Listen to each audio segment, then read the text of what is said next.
زوجين واقفين بالمطبخ لما سجلت كاميرا المراقبة شي مرعب جدا.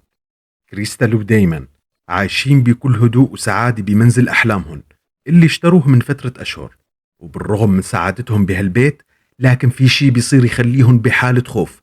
أشياء بتصير لا دايما ولا كريستال قادرين يفسروا هالشي، لهيك قرروا تركيب كاميرات مراقبة بكل زاوية بالبيت لتسجيل الأحداث الغريبة، وليكون دليل قوي لهالشي المرعب والمخيف اللي بيصير معاهن، ولحتى يشيلوا أي شك بإنهم عم يتوهموا.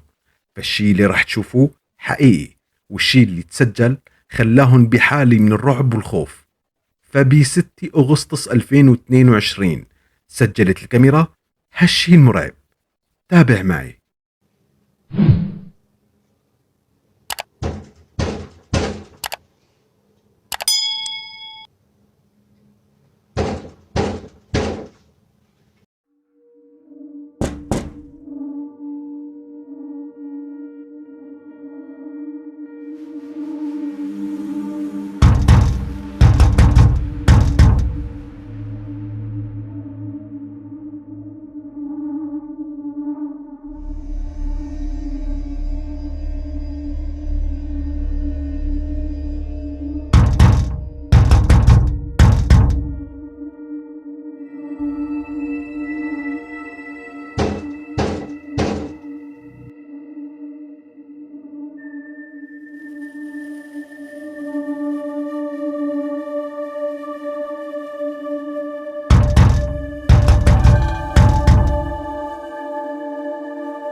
بالرغم من هالفيديو سبب لهم رعب، لكن الفيديو الثاني يخليهم بحالة خوف أكتر، بالوقت اللي كانوا واقفين بالمطبخ وبحالة نقاش يصير هالشي. I don't want to keep hanging out with your friends if that's how it's going to make me feel at the end of the day.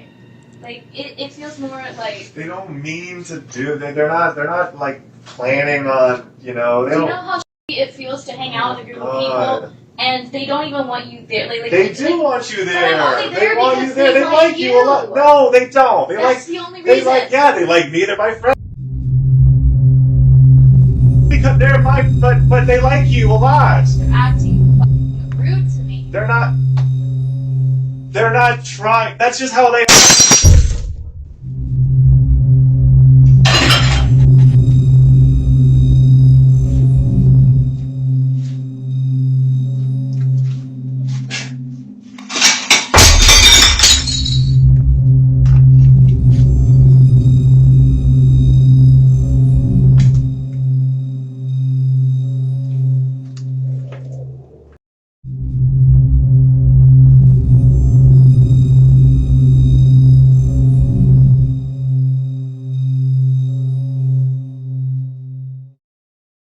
بالوقت اللي كانوا عم يتناقشوا أو بمعنى يتخانقوا، صحن من على الرف بيوقع لوحده، وحتى بالجهة يلي مقابل دايما بنلاحظ تطاير الصحون باتجاهه. هالشي المخيف أنهى الجدال اللي كان صاير. وعلى الرغم من هالفيديو ما كان مرعب كتير، لكن المقطع اللي راح تشوفوه يعتبر الأكثر رعبا على الإطلاق. بوقت متأخر من الليل كريستال لوحدها بالبيت وتتصفح بالموبايل لما صار شي فجأة.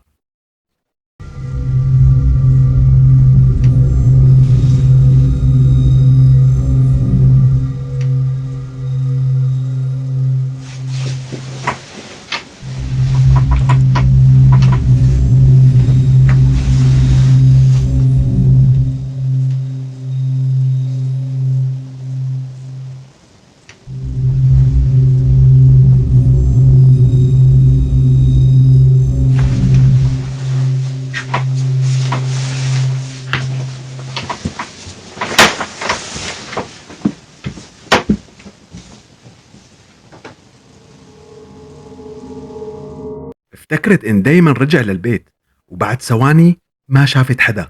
دايما ما كان موجود. كريستال حست بخوف، بس مو مثل الخوف والرعب اللي حست فيه بالمقطع الأخير. الزوجين ما عاد عندهم حل إلا أن يتركوا البيت، وبمقطع فيديو بيشرح دايما الموقف.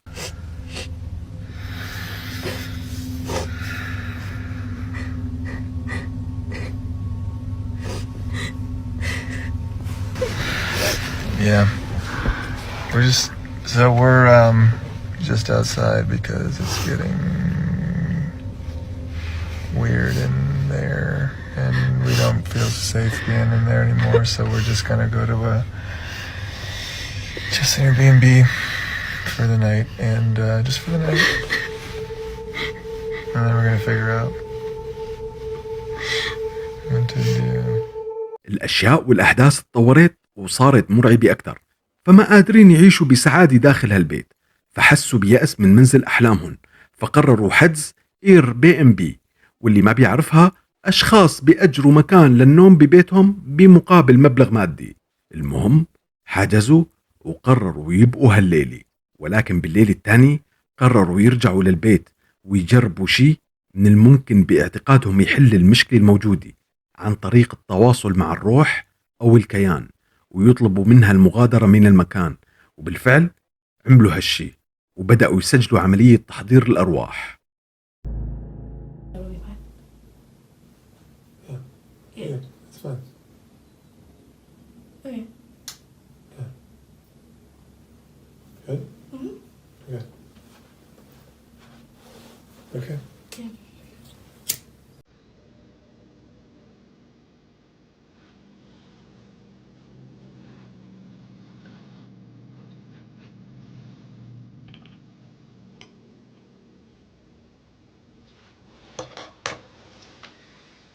Close your eyes.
صار الباب يهتز بقوة، الشيء اللي خلى الزوجين يطلعوا فورا من الحمام. باعتقادهم ان صار شيء خطأ بجلسة تحضير الأرواح، ورجعوا للإير بي ان بي، المكان الأكثر أمان بالوقت الحالي، وبيتهم بقي مهجور لحتى يلاقوا حل للشيء المرعب. لكن انتو شو رأيكم؟ اكتبوا لي بالتعليقات، وإذا حابين تقدموا دعم من خلال زر شكرا أو الانتساب للقناة. دمتم بخير والسلام.